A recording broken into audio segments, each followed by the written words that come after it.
আসসালামু আলাইকুম। আশা করি সকলে ভালো আছো।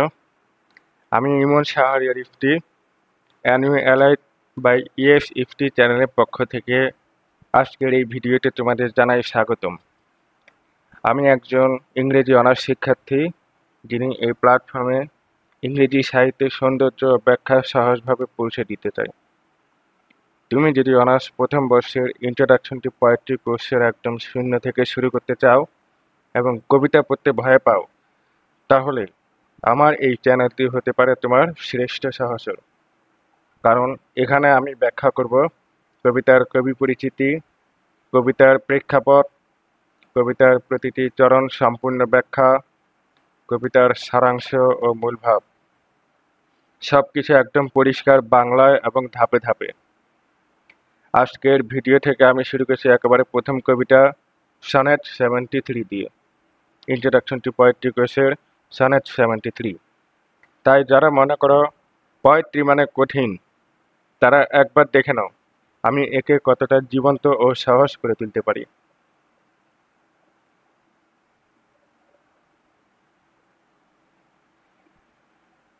এখন আমরা একটা ছবি দেখতে পাচ্ছি কবিতার। এই ছবিতে এক পাশে একটি শুকনো গাছ আছে, যেখান দিয়ে হলুদ পাতা ঝরে পড়তেছে। তৃতীয়ত, মাঝখানে কিন্তু একটা আগুন, আমরা কাঠ পুড়িয়ে যে আলো দেখতে পাচ্ছি। এবং তৃতীয়ত, গোধূলি বিকেল, সময়টা কিন্তু গোধূলি বিকেল বা সূর্যাস্তের সময়, যে সময়টা সূর্য অস্ত যাচ্ছে।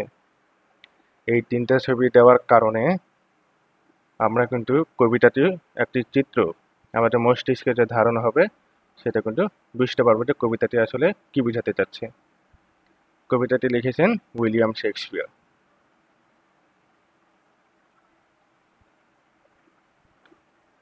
Introduction to poet.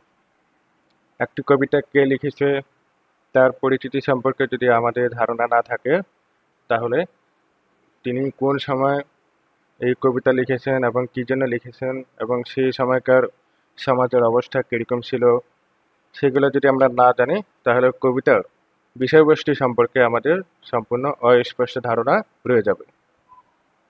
উইলিয়াম শেক্সপিয়ারকে যে টাইটেল দেওয়া হয়েছে বা যে পদবীতে উপাধি দেওয়া হয়েছে, দ্য বার্ড অফ অ্যাভন, তিনি এলিজাবেথান পিরিয়ডের একজন কবি। এই যে title the bird of Avon, তাকে যে এই পদবীতে সম্মানিত করা হয়েছে, এখানে বার্ড শব্দের অর্থ হলো একজন কবি, বিশেষত সে ব্যক্তি যিনি নাটক, গান বা কবিতার মাধ্যমে কাব্যিকভাবে গল্প বলেন। আর অ্যাভন হচ্ছে সেই নদী বা অঞ্চল যেখানে শেক্সপিয়ারের জন্মস্থান স্ট্র্যাটফোর্ড আপন অ্যাভন অবস্থিত, ইংল্যান্ডে। তিনি ছিলেন সেই অঞ্চলের সবচেয়ে বিখ্যাত কবি এবং নাট্যকার। ফলে অ্যাভন অঞ্চলের কবি বা বার্ড অব অ্যাভন উপাধিটি তার জন্য সম্মানসূচক নামে পরিচিতি পায়। এই পদবীটি তাকে অবিস্মরণীয় কবি ও নাট্যকার হিসেবে বিশেষ মর্যাদা দেয়। William Shakespeare 1564 to 1616 is widely regarded as the greatest playwright and poet in the English language and a towering figure in world literature. William Shakespeare ইংরেজি ভাষার সর্বকালের শ্রেষ্ঠ নাট্যকার ও কবি হিসেবে স্বীকৃত এবং তিনি বিশ্ব সাহিত্যের এক অতুলনীয় ব্যক্তিত্ব সম্পন্ন। Born in Stratford-upon-Avon, England, he wrote 39 plays, 154 sonnets, and several narrative poems that have profoundly shaped literature and drama. ইংল্যান্ডের স্ট্র্যাটফোর্ড আপন অ্যাভন শহরে জন্মগ্রহণকারী শেক্সপিয়ার 39টি নাটক, 154টি সনেট এবং কয়েকটি বর্ণনাত্মক কবিতা রচনা করেছেন, যা সাহিত্য ও নাট্য জগতে গভীর প্রভাব ফেলেছে। His works explore universal themes such as love, power, jealousy, betrayal, and the complexity of the human condition, making them timeless and relatable across cultures. তার রচনায় প্রেম, ক্ষমতা, ঈর্ষা, বিশ্বাসঘাতকতা ও মানবিক জটিলতার মতো সার্বজনীন বিষয়বস্তু উঠে এসেছে, যা এসব রচনাকে সময় ও সংস্কৃতির সীমা অতিক্রম করে চিরন্তন করে তুলেছে। Masterpieces like Romeo and Juliet, The Merchant of Venice, Julius Caesar, As You Like It, Hamlet, All's Well That Ends Well, Othello, Macbeth, King Lear are studied and performed for their rich language, complex characters, and deep psychological insight. Hamlet, Macbeth, Othello, king লিয়ার এবং Romeo and জুলিয়েটের মতো অসাধারণ যে সাহিত্যকর্মগুলো, এটা কিন্তু এই জন্যই স্টেজে পারফর্ম করা হয়, তাদের সমৃদ্ধ ভাষা, জটিল চরিত্র, গভীর মনস্তাত্ত্বিক অন্তর্দৃষ্টির কারণে। এটি আমাদের এখনো আজ পর্যন্ত অধ্যয়ন ও মঞ্চস্থ হয়ে থাকে। Shakespeare's influence extends beyond literature into language itself, having contributed over 1,700 words and countless phrases still in use today. শেক্সপিয়ারের প্রভাব সাহিত্যের গণ্ডি ছাড়িয়ে ভাষার ক্ষেত্রেও বিস্তৃত হয়েছে। তিনি ইংরেজি ভাষায় প্রায় ১৭০০ নতুন শব্দ এবং অসংখ্য বাক্যবন্ধ যুক্ত করেছেন, যা আজও ব্যবহৃত হয়।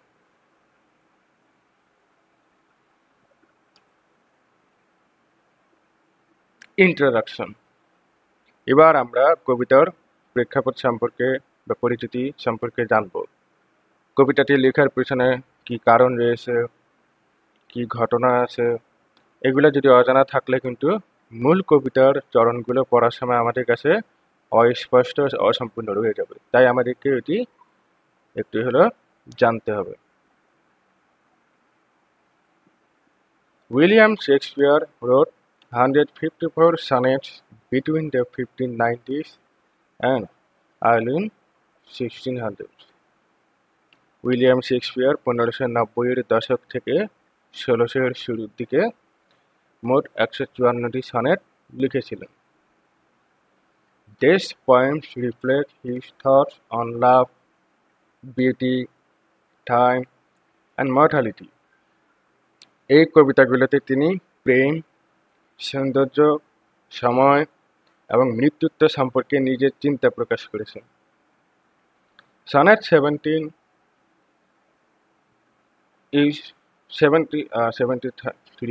is one of his most deeply reflective poems. দুঃখিত, প্রথম থেকে এটা খেয়াল করিনি। Sonnet 73 হবে is one of his most deeply reflective poems. Sonnet 73 তার অন্যতম গভীর প্রতিফলনমূলক কবিতা, often studied for its portrayal of aging and the passage of life, যা প্রায় বার্ধক্য এবং জীবনের অগ্রযাত্রার চিত্রায়নের জন্য অধ্যয়ন করা হয়। The sonnet belongs to the group of poems addressed to the fair youth, where the poet speaks with sincerity and emotional intensity. এই যে সনেটটি লেখা হয়েছে, সেই কবিতাগুলো অন্তর্ভুক্ত যা ফেয়ার ইউথ বা সুন্দর যুবককে উদ্দেশ্য করে লেখা হয়েছিল, যেখানে কবি আন্তরিকতা এবং আবেগপূর্ণ তীব্রতায় কথা বলেছেন। Like many of the sonnets in the first sequence, প্রথম ধারার অনেক সনেটের মতোই Sonnet 73 is thought to be addressed to a young nobleman. Sonnet 73-কেও মনে করা হয় কোনো এক তরুণ অভিজাতকে উদ্দেশ্য করে লেখা হয়েছে। Scholars often identify him as the Earl of Southampton or the Earl of Pembroke. গবেষকরা প্রায় তাকে আর্ল অফ সাউদাম্পটন বা আর্ল অফ পেমব্রোক হিসেবে চিহ্নিত করেন।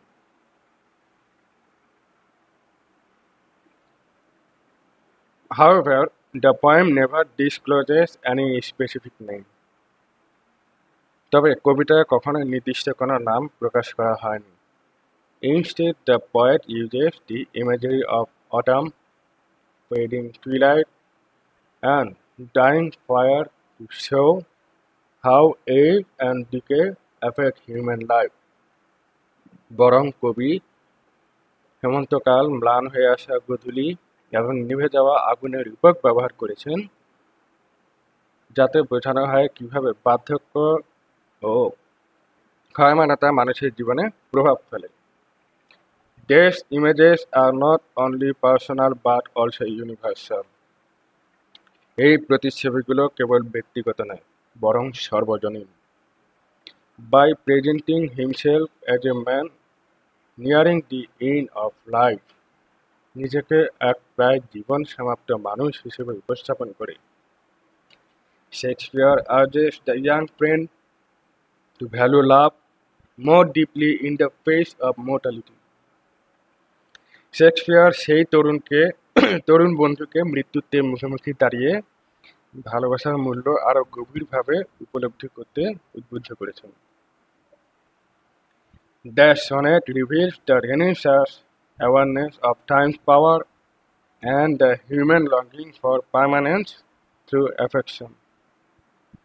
এই সনেটে রেনেসাঁ যুগের সময় সম্পর্কে সচেতনতা এবং স্থায়িত্বের আকাঙ্ক্ষা ভালোবাসার মধ্যে প্রকাশ পেয়েছে।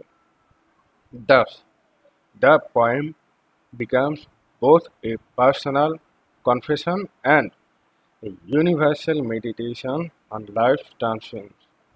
সুতরাং কবিতাটি হয়ে উঠেছে একই সঙ্গে এক ব্যক্তিগত স্বীকারোক্তি এবং জীবনের ক্ষণস্থায়িত্ব নিয়ে এক সর্বজনীন ধ্যান।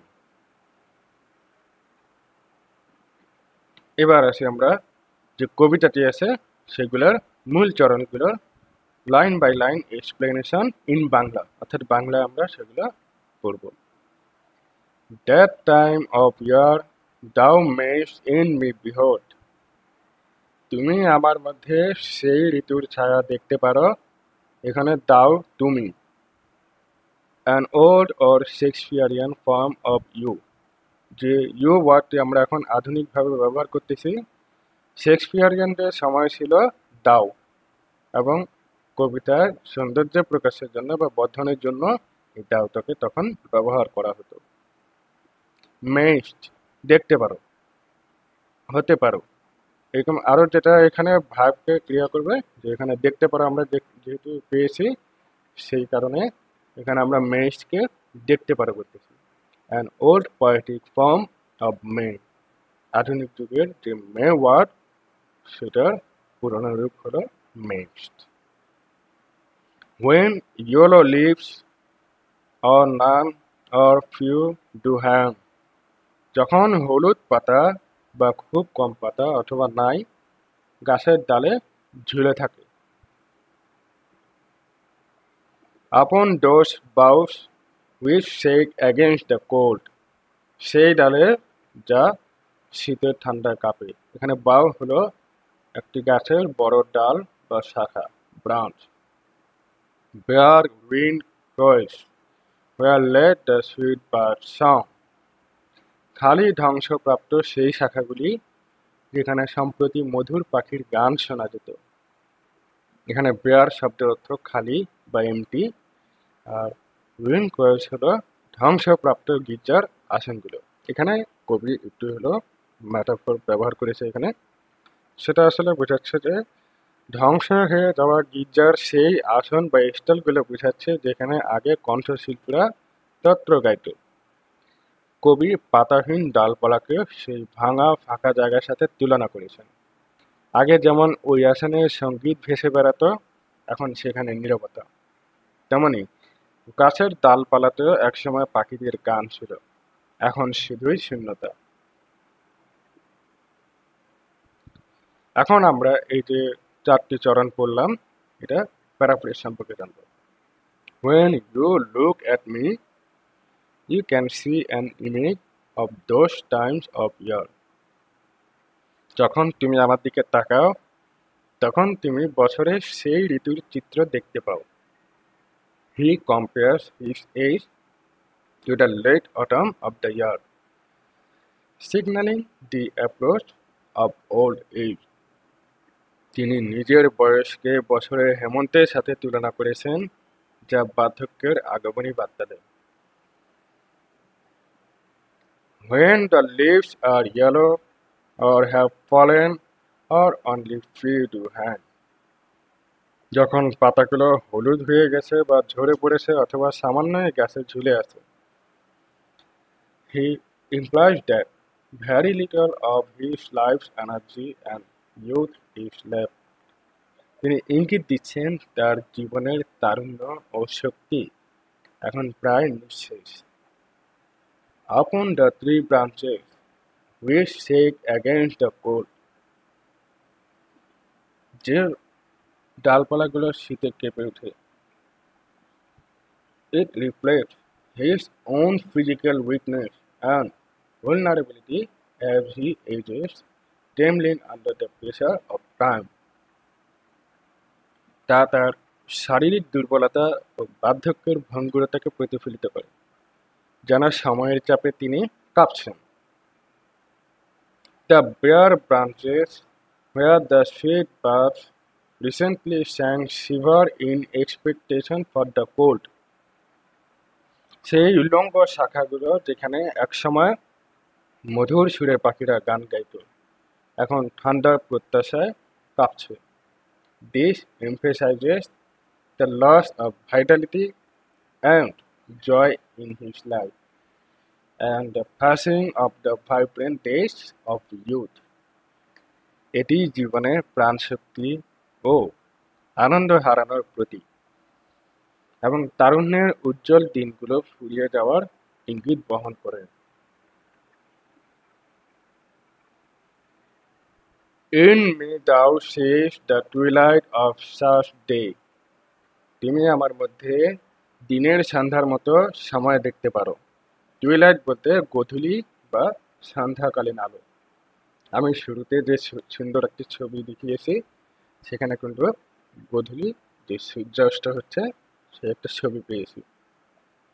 এবং একটু আগে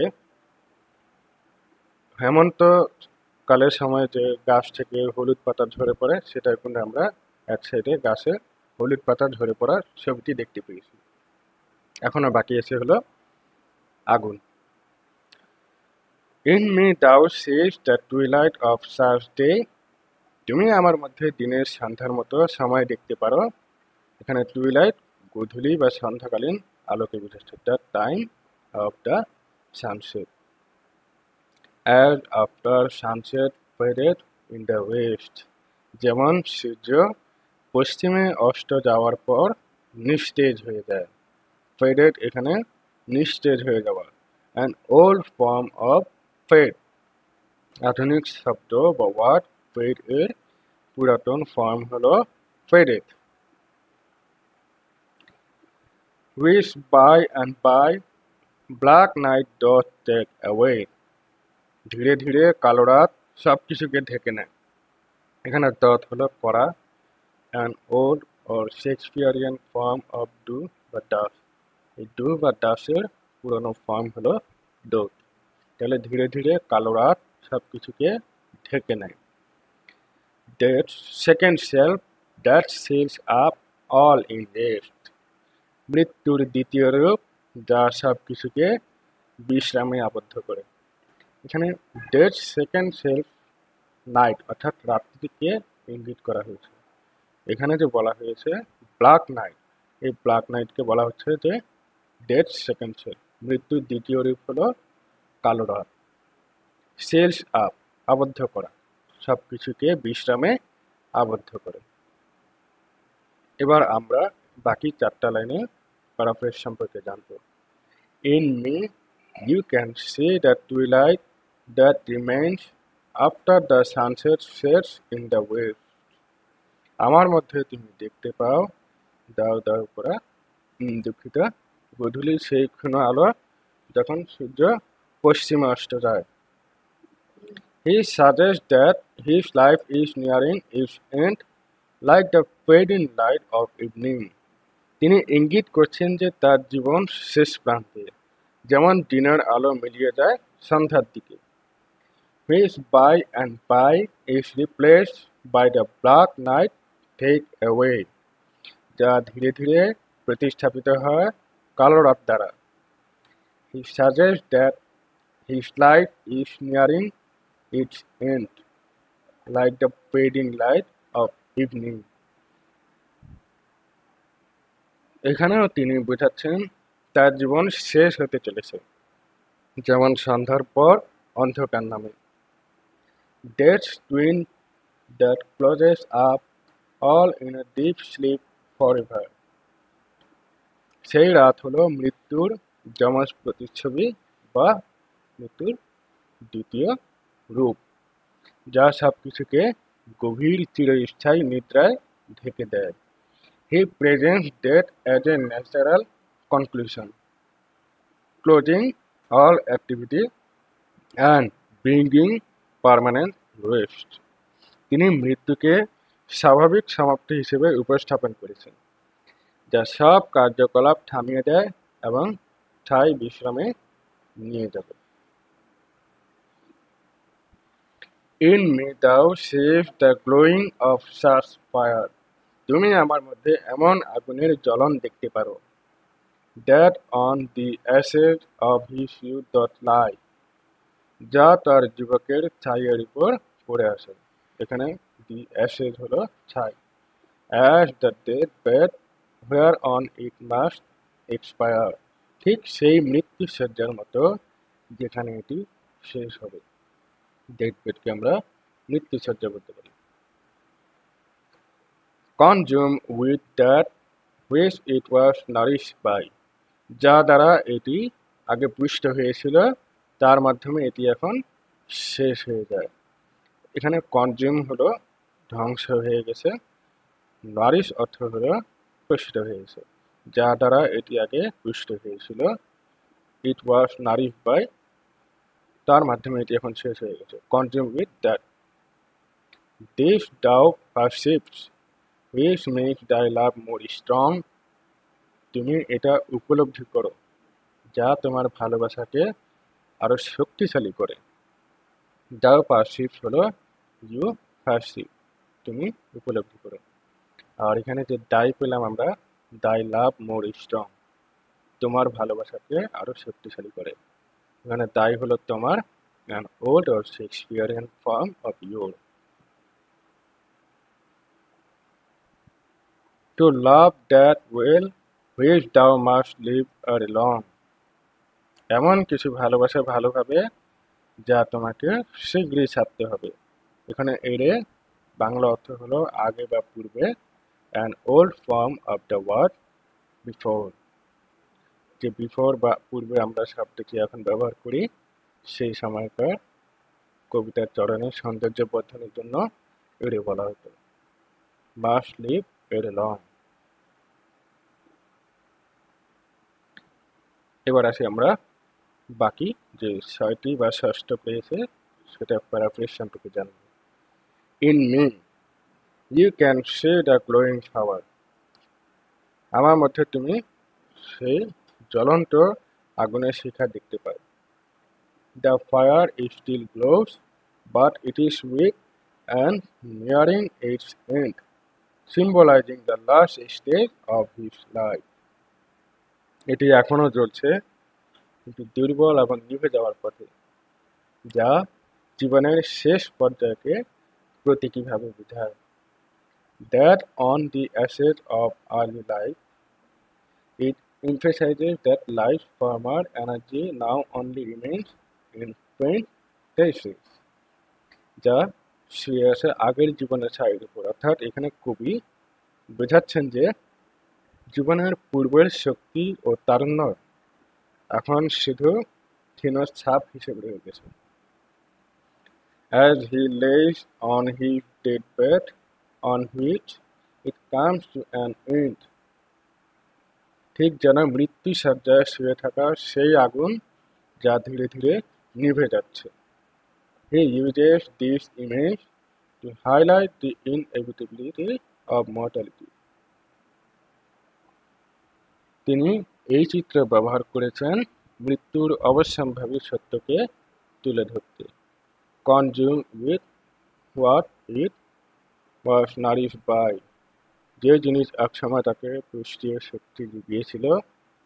This reflects the paradox of life. What once gave strength now leads to decline. এটি জীবনের বৈপরীত্যকে প্রকাশ করে, যে জিনিস একসময় শক্তি দিয়েছিল এখন সেটি পতন থেকে আনে। You see all these things which make your love stronger. তুমি এসব সবকিছুই দেখছো, আর তা তোমার ভালোবাসাকে আরো শক্তি বা দৃঢ় করে তুলছে। Knowing that time is limited encourages appreciation and care for the relationship. কারণ সময়ের কারণ সীমিত জেনে সম্পর্ককে আরো মূল্যায়ন ও যত্ন করতে উদ্বুদ্ধ করে। And to love that way, you must live before long. আর এই ভালোবাসাকে পূর্ণভাবে উপভোগ করতে হলে শীঘ্রই বিদায় নিতে হবে। He concludes that awareness of life's transience strengthens emotional bonds and intensifies love. তিনি উপসংহারে বলেন, জীবনের ক্ষণস্থায়িত্ব সম্পর্কে সচেতনতা আবেগের বন্ধনকে আরো মজবুত করে এবং ভালোবাসাকে তীব্রতর করে তোলে। ফার্স্ট কোয়ার্টেন আমরা এখন এই যে কবিতাটি, এটা কাঠামোগত বিশ্লেষণ সম্পর্কে জানব। ফার্স্ট কোয়ার্টেন বা প্রথম যে 4টি লাইন আমরা পেলাম, এটি কিন্তু অটাম বা এইজিং ইমেজেরি নিয়ে আলোচনা করে। এখানে বার্ধক্যের প্রতীক আমরা দেখতে পাই, শরৎকাল বা বার্ধক্যের প্রতীক। এখানে শরৎকাল বলতে গেলে লেট অটাম বা হেমন্তকালও ধরা হয়। কবি নিজের বার্ধক্যকে শরতের পাতাহীন গাছের সাথে তুলনা করেছেন। সেকেন্ড কোয়ার্টেন মাঝখানে যে 4টা লাইন, সেখানে আমরা কি পেয়েছি সেটা হলো টুইলাইট অর ডেথ ইমেজেরি, গোধূলি বা মৃত্যুর প্রতীক। কবি নিজেকে দিনের শেষ আলো বা গোধূলির সাথে তুলনা করেছেন, যা দ্রুত অন্ধকার রাত বা মৃত্যুতে মিলিয়ে যায়। এবং শেষের যে 6টি লাইন, ফাইনাল শেষ স্টেট, যাকে আমরা ষষ্ঠকে বলে থাকি, fire or love intensified by mortality, আগুন বা মৃত্যু দ্বারা ভালোবাসার তীব্রতা বৃদ্ধি।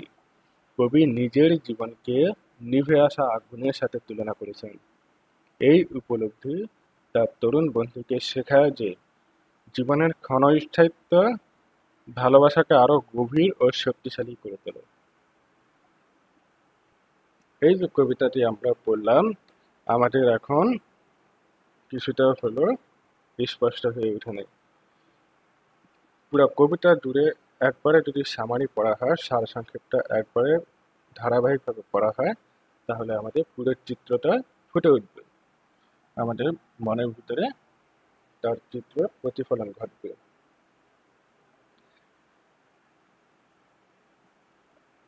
The poet tells his beloved that he is in the late season of life, like autumn when few or no leaves remain on the trees. কবি তার প্রিয়জনকে বলেন যে তিনি জীবনের শেষ ঋতুতে আছেন, হেমন্তের মতো, যখন গাছে খুব কম বা কোনো পাতা থাকে না। His age is also like twilight, when the light fades after sunset and soon gives away to the darkness of night, which symbolizes death. তার বয়সে গোধূলির মতো, যখন সূর্যাস্তের পরে আলো ম্লান হয়ে যায় এবং শীঘ্রই রাতের অন্ধকারে পরিণত হয়, যা মৃত্যুর প্রতীক। Finally, he compares himself to the last glow of a fire that rests on the ashes of the wood. that once gave it strength, showing that his youth has passed and only a little energy remains. অবশেষে তিনি নিজেকে কাঠের ছাইয়ের উপর স্থির থাকা আগুনের শেষ আভাটির সাথে তুলনা করেন, যা এক সময় কাঠকে শক্তি দিত, যা দেখায় যে তার যৌবন চলে গেছে এবং কেবল সামান্য শক্তি অবশিষ্ট রয়েছে। These images reveal the nearness of death and the decline of vitality. এই চিত্রগুলি মৃত্যুর নিকটবর্তিতা এবং জীবনের শক্তির অবক্ষয় প্রকাশ করে। Yet, তবুও, the poet says this awareness makes love more powerful. কবি বলেছেন যে এই সচেতনতা প্রেমকে আরো শক্তিশালী করে তোলে। Because we value and cherish most what we know we must lose soon. এখানে পুরা কবিতা জুড়ে যেটি বলা হয় যে একটি বাক্য আমাদের অন্তর ছুঁয়ে দিয়েছে, সেটা হলো এই বাক্যটি। এটা একদম চিরন্তন সত্য আমাদের ক্ষেত্রে। Because we value and cherish most what we know we must lose soon. কারণ আমরা যা জানি যে মূল্যবান এবং লালন করি যা শীঘ্রই হারাতে হবে, অর্থাৎ আমরা যেটি তাড়াতাড়ি হারিয়ে ফেলবো সেটিকেই আমরা বেশি ভালোবাসায়, বেশি মূল্য দেই, বেশি লালন করি। এবার আসি থিম, যেসব মূল বিষয়বস্তু এই পুরো কবিতা ধরে ফুটে ওঠে। তার মধ্যে প্রথমটি হলো mortality and ageing.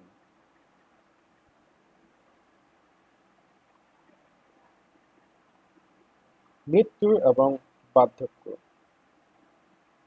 The central theme of Sonnet 73 is the inevitability of mortality and the process of aging. Sonnet 73 এর মূল বিষয়বস্তু হলো মৃত্যুর অনিবার্যতা এবং বার্ধক্যের প্রক্রিয়া। The poem opens with the speaker addressing someone, likely a younger individual, and inviting them to contemplate his own aging and impending death. কবিতাটি শুরু হয় বক্তা কাউকে সম্ভবত একজন তরুণ ব্যক্তিকে সম্বোধন করে এবং তাদের নিজের বার্ধক্য এবং আসন্ন মৃত্যু সম্পর্কে চিন্তা করার জন্য আমন্ত্রণ জানিয়ে।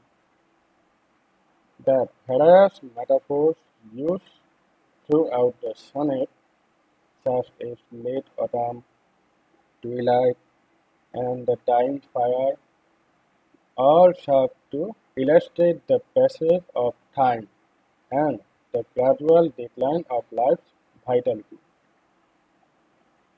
সনেট জুড়ে ব্যবহৃত বিভিন্ন যে রূপক ও ম্যাটাফর, যেমন শরতের শেষ বা হেমন্ত, গোধূলি এবং মৃতপ্রায় আগুন, সবই সময়ের সাথে সাথে জীবনের প্রাণশক্তি ধীরে ধীরে ক্ষয়ে যাওয়ার চিত্রিত করে।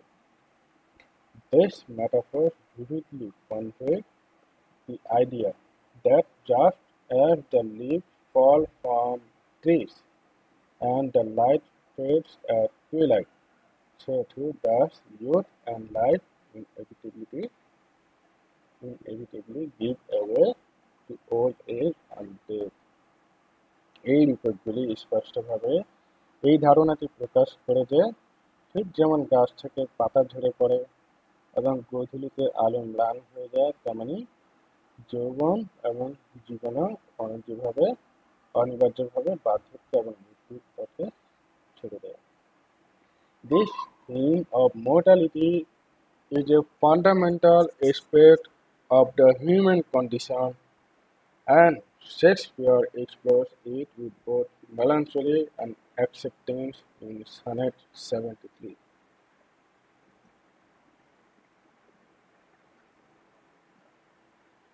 মৃত্যুহারের এই থিমটি মানব অবস্থার একটি মৌলিক দিক এবং শেক্সপিয়ার সনেট 73 এই বিষণ্ণতা এবং গ্রহণযোগ্যতা উভয়ের সাথে এটি অন্বেষণ করেছেন। এবার যে দ্বিতীয় মূল বিষয়বস্তুটা আমরা পাবো সেটা হলো ট্রান্সিয়েন্স অ্যান্ড ইমপারমানেন্স। ট্রান্সিয়েন্স হলো ক্ষণস্থায়িতা এবং impermanence হলো অস্থিরতা।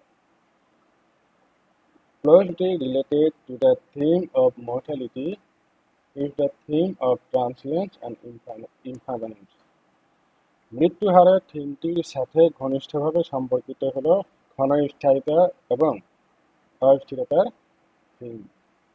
The sonnet emphasizes the fleeting nature of human existence and the ephemeral qualities of beauty, youth, and vitality. সনেটটি মানুষের অস্তিত্বের ক্ষণস্থায়ী প্রকৃতি এবং সৌন্দর্য, যৌবন এবং প্রাণশক্তির ক্ষণস্থায়ী গুণাবলীর উপর জোর দেয়। The image of yellow leaves falling from the tree highlights the impermanence of youth and beauty. গাছ থেকে ঝরে পড়া হলুদ পাতা এর চিত্রটি যৌবন এবং সৌন্দর্যের অস্থিরতাকে তুলে ধরে। Likewise, the twilight and dying fire metaphors underscore the idea that everything in life eventually fades and disappears. একইভাবে গোধূলি এবং মৃতপ্রায় আগুনের বিপদগুলি এই ধারণাটিকে জোর দেয় যে জীবনের সবকিছু অবশেষে ম্লান হয়ে যায় এবং অদৃশ্য হয়ে যায়। This theme encourages reflection on the ephemeral nature of all things, prompting readers to contemplate the value of what is fleeting and how it contrasts with the eternal. এই থিমটি সকল কিছুর ক্ষণস্থায়ী প্রকৃতির প্রতিফলনকে উৎসাহিত করে, পাঠকদের ক্ষণস্থায়ী জিনিসের মূল্য এবং এটি কিভাবে চিরন্তন জিনিসের সাথে বৈপরীত্যপূর্ণ তা নিয়ে চিন্তা করতে উৎসাহিত করে। শেষ যে মূল বিষয়বস্তু নিয়ে আলোচনা করব সেটা হলো দ্য পাওয়ার অফ লাভ, ভালোবাসার শক্তি। While Sonnet 73 is primarily concerned with the themes of aging and mortality, it also explores the enduring power of love. Sonnet 73 মূলত বার্ধক্য এবং মৃত্যুশীলতার বিষয়বস্তু নিয়ে আলোচনা করলেও এটি প্রেমের স্থায়ী শক্তিকেও অন্বেষণ করে।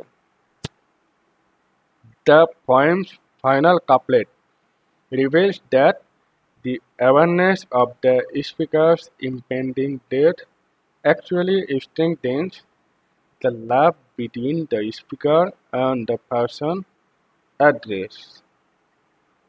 কবিতার শেষ পংক্তি দুটি প্রকাশ করে যে বক্তার আসন্ন মৃত্যুর সচেতনতা আসলে বক্তা এবং সম্মোদিত ব্যক্তির মধ্যে প্রেমকে শক্তিশালী করে তোলে।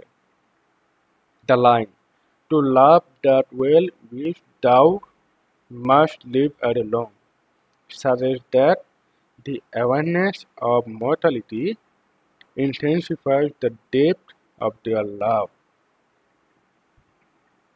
তোমাকে ভালোভাবে ভালোবাসতে হবে যা তোমাকে অনেক আগে ছেড়ে যেতে হবে। লাইনটি ইঙ্গিত দেয় যে মৃত্যু সম্পর্কে সচেতনতা তাদের প্রেমের গভীরতাকে তীব্র করে তোলে। In the face of death's inevitability, the love shared between the two becomes even more precious and poignant. মৃত্যুর অনিবার্যতার মুখে দুজনের মধ্যে ভাগ করা ভালোবাসা আরো মূল্যবান এবং মর্মস্পর্শী হয়ে ওঠে। This theme speaks to the idea that love can persist and flourish even in the shadow of mortality. এই বিষয়বস্তুটি এই ধারণার প্রতি ইঙ্গিত করে যে ভালোবাসা টিকে থাকতে পারে এবং বিকশিত হতে পারে এমনকি মৃত্যুর ছায়াতে। তো এই ছিল আজকের ভিডিও। যদি তোমাদের ভিডিওটি ভালো লেগে থাকে, একটুখানি চিন্তা জাগিয়ে থাকে, তাহলে একটি লাইক, কমেন্ট আর শেয়ার করে পাশে থেকো। আর হ্যাঁ, সাবস্ক্রাইব করতে ভুলবে না যেন। পরবর্তী ভিডিও যেন তোমাদের দরজায় সময় মতো পৌঁছে যায়। আল্লাহ হাফেজ। সুস্থ থাকো, স্বপ্ন দেখো, এগিয়ে চলো।